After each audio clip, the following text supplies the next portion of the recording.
ഭാര്യയുടെ ഏറ്റവും വലിയ കടമയാണ് ആദ്യം നിസ്കാരം കഴിഞ്ഞ ഉടനെ ആദ്യം ഭർത്താവിന് വേണ്ടി ദുആ ചെയ്യണം. ആദ്യം ഭർത്താവിന് വേണ്ടിയിട്ടാണ് ദുആ ചെയ്യേണ്ടത്.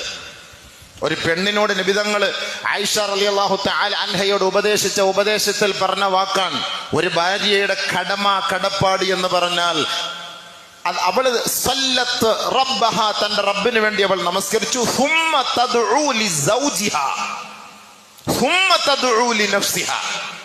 അവൾ പിന്നെ ആദ്യം ചെയ്യേണ്ടത് അവളുടെ സ്വന്തം ഭർത്താവിന് വേണ്ടി ദുആ ചെയ്യണം. അവൾക്ക് വേണ്ടിയല്ല.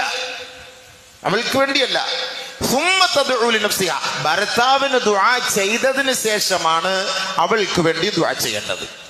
ഇനി ഏതെങ്കിലും ഒരു പെണ്ണ് സല്ലത്ത് റബ്ബഹ, അവൾ നമസ്കരിച്ചു, സുമ്മ തദ്ഉ ലിനഫ്സിഹാ, തനിക്ക് വേണ്ടി ദുആ ചെയ്തു, സുമ്മ തദ്ഉ ലിസൗജിഹാ, പിന്നീട് അവളുടെ ഭർത്താവിന് വേണ്ടി അവൾ ദുആ ചെയ്താൽ അവളുടെ നമസ്കാരം അവളുടെ മുഖത്തേക്ക് വലിച്ചെറിയപ്പെടുമത്രേ. പെണ്ണുങ്ങൾക്ക് വല്ല അറിയാവോ ഇത് സംഭവം? യൂട്യൂബിൽ ഇരുന്ന് കാണുന്നുണ്ട് കേട്ടോ, വല്ല മനസ്സിലാക്കുന്നുണ്ടോ?